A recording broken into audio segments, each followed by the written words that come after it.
Olá a todos, espero que estejam bem. Aqui estou eu mais uma vez para partilhar convosco mais uma leitura e mais alguns sussurros.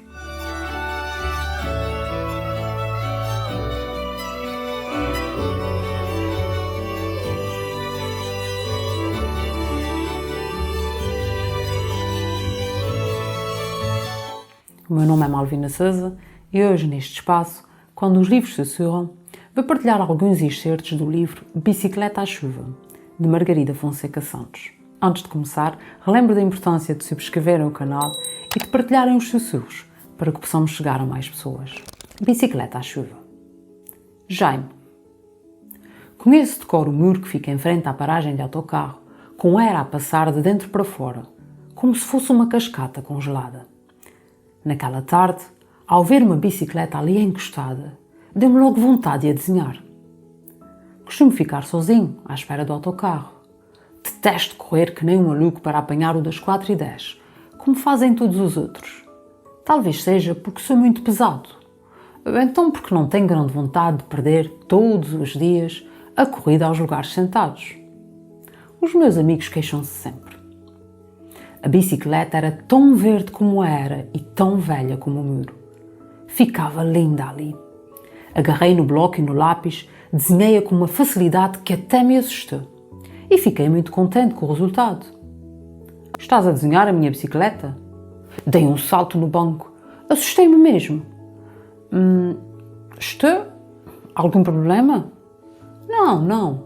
Achei graça. Estendeu uma mão. Joaquim? Ficas sempre muito tempo aqui, não é? Já te topei mais vezes. Deixa ver. Passei-lhe o desenho, coisa que teria muita dificuldade em fazer com qualquer pessoa. Contudo, foi imediato. Gosto? Tem jeito, pá. O livro começa com Jaime, que conta a história na primeira pessoa, e por isso estamos perante um narrador, a entidade que conta a história, que é participante, como podemos verificar através do uso desta primeira pessoa, presente nas formas verbais conheço, costumo, detesto. É Jaime quem começa a contar o que se passou. Para além de termos acesso a essas duas categorias da narrativa, logo no início, o narrador e a personagem, também nos são dadas informações acerca de outras, quando surgem referências espaciais, já que ficamos a saber que este se encontra em frente à paragem do autocarro, assim como menções temporais, naquela tarde. Também ficamos a saber que o Jaime passa muito tempo neste local, já que refere conhecer de cor o muro que fica em frente à paragem, usando inclusivamente uma comparação muito bonita para se referir à era que passa por cima deste e que vem parar cá para fora, como se fosse uma cascata congelada. Também ficamos a saber que este gosta muito de desenhar, uma vez que ao ver a bicicleta diz ter sentido logo uma vontade de o fazer. Mas há outras informações importantes que nos são oferecidas de seguida e que nos ajudam a começar a conhecer e a caracterizar esta personagem e assim nos vão permitindo ficar também a perceber e a conhecer a ação deste livro, outra categoria da narrativa. Isto é, a história que nos começa a ser contada. Assim, ficamos a saber que ele costuma ficar sozinho à espera do autocarro, o que não deixa de ser um indício suspeito, que faz o leitor mais atento questionar-se, já que os amigos dele saem à mesma hora e até lhe pedem que se despache.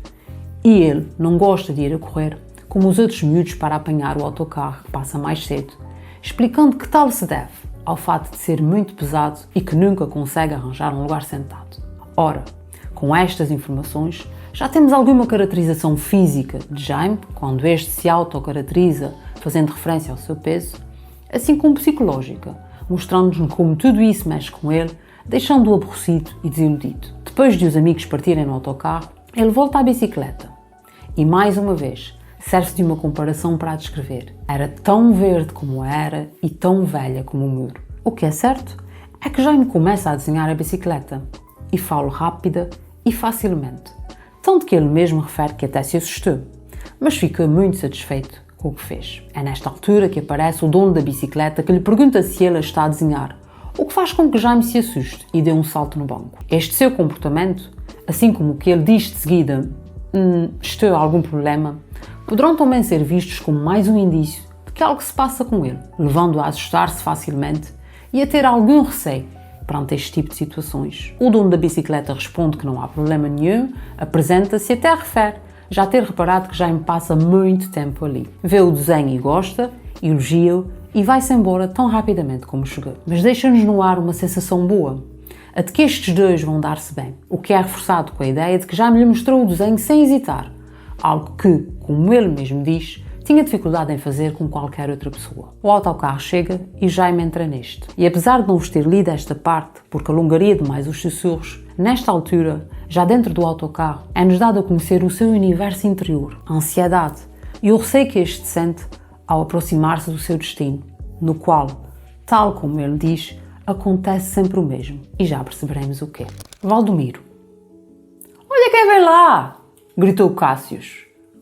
Primeiro empurrão. O miúdo pôs logo um ar de vítima. Segundo empurrão. "Então, pá, não te aguentas nas pernas?" Não me respondeu. "Estou a falar contigo, não te aguentas nas pernas?" O xistinho pegou-lhe uma rasteira. Foi parar ao chão em 2 segundos. Não parávamos de rir. Eu ficava sempre irritado por ele não se defender. Todos os dias a mesma cena, nunca deu luta. Parecia um bicho de conta enrolado. Dei-lhe um pontapé. O Cássius imitou-me logo. Ao miúdo só faltava chorar, o que seria mesmo muito divertido, mas parecia que não íamos ter essa sorte. A mochila abriu-se e eu apanhei um caderno. Nesse momento, sim, o miúdo queria impedir que eu lhe mexesse nas coisas. Abri aquilo. Estava cheio de desenhos. Se eram dele, não eram maus. Ele estava fora de si, tentando rever tudo. "Vamos embora", ordenei, atirando-lhe o caderno sem me preocupar se ia não parar ao chão. "Este banholas é um chato." Deixámo-lo de joelhos, a arrecadar as coisas na mochila. Só paramos de rir quando estávamos longe. "És o rei, Valdomiro", disse o xistinho. "O rei", concordou Cássius. Eu não respondi.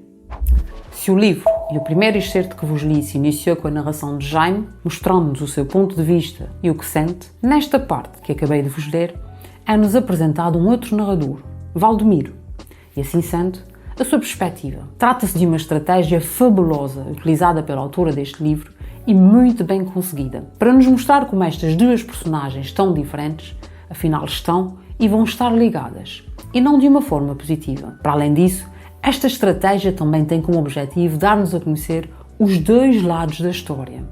Uma perspectiva muito relevante e que nos ajuda a perceber por que razão certas coisas acontecem e surgem determinados comportamentos em ambas as personagens. Não com o intuito de desculpar atitudes menos positivas, mas sim para que possamos refletir acerca das mesmas e do que possa estar na sua origem. Sobretudo quando estamos a falar de jovens, cujas personalidades ainda se estão a formar e que acabam por lidar de maneiras muito diferentes com as coisas que lhes acontecem. Assim sendo, nesta parte do texto, também contada na primeira pessoa, e através daquilo que Valdomiro diz ou faz, conseguimos caracterizá-lo e perceber que este tem comportamentos negativos, agindo como um rufia, provocando e agredindo o miúdo, que inicialmente não fazemos ideia de quem é. Mas quando Valdomiro, entre outras pistas, fala dos desenhos que ele traz, e que são a única coisa que o fazem reagir às provocações e agressões, leva-nos a suspeitar que este miúdo agredido é, afinal, o Jaime, a personagem que iniciou a nossa história. Nesta parte, aquilo que Valdomiro refere acerca do comportamento do miúdo agredido serve de contínua caracterização deste miúdo,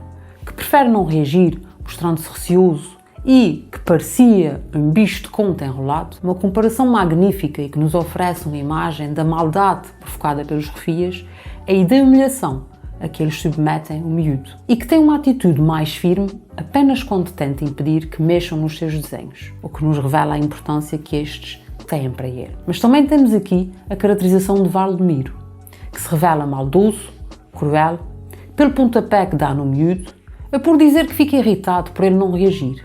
Ou seja, ele queria que o miúdo desse luta, desencadeando assim mais violência, ou refere que seria divertido se ele chorasse. Estamos aqui perante caracterização indireta, pois somos nós que os vamos caracterizando a partir do que estes dizem ou fazem. Nesta parte também ficamos a conhecer outras personagens, o Cássius e o Xistinho, que pelas suas atitudes parecem admirar Valdomiro. Aliás, ambos dizem que este é o rei, e imitam ou copiam tudo o que ele faz, o que também acaba por caracterizá-los. E mostra-nos que estes três agem como grupo, o que, vamos depois descobrir, é o que acontece, já que Valdemir é o chefe do gangue Os Alcaides, daí que eles o idolatrem como rei. Este excerto também é relevante pelas atitudes de Valdemir para com o seu grupo, para nos indiciar que este procura ter um papel de relevo e agir em função disso, como depois vamos descobrir com a leitura deste livro fantástico. Aliás, disse-vos há pouco que a alternância entre narradores e personagens servia para nos contar a história de acordo com dois pontos de vista completamente diferentes. E é isto que acontece. O primeiro excerto começa por revelar-nos o dia-a-dia de uma vítima de bullying e tudo o que este vive e sente, e é isto que acontece sempre que temos Jaime a falar.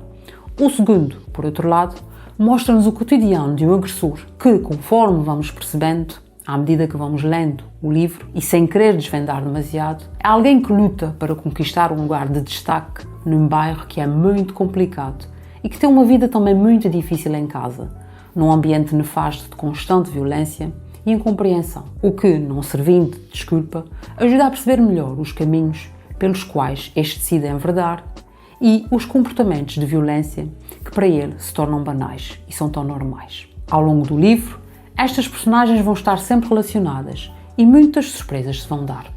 Para além disso, o Joaquim, o dono da bicicleta que surgiu logo no início do texto, vai ter também um papel muito importante na vida de Jaime e vai ajudá-lo a lidar com muitas das situações complicadas que este vive, inclusivamente aquelas que envolvem Valdemiro. E vai levar também a grandes alterações na vida de Jaime e até nas relações destas personagens. Por fim, acrescento que a bicicleta à chuva, que dá título a este livro e que dá origem ao encontro e à amizade de Jaime e Joaquim logo no início, vai ter um papel muito significativo e simbólico no texto, mas não vos posso contar. Posso sim dizer-vos que, mais uma vez, Margarida Fonseca Santos oferece-nos uma lição de vida, de compreensão, de empatia e de olhar para o outro, de dar a mão, alertando-nos para problemas atuais como o bullying, a violência, algumas dependências como o álcool e as consequências de tudo isto na vida das pessoas que vivem estes acontecimentos e também na vida de todos aqueles que as rodeiam, assim como boas ou más escolhas que estas pessoas fazem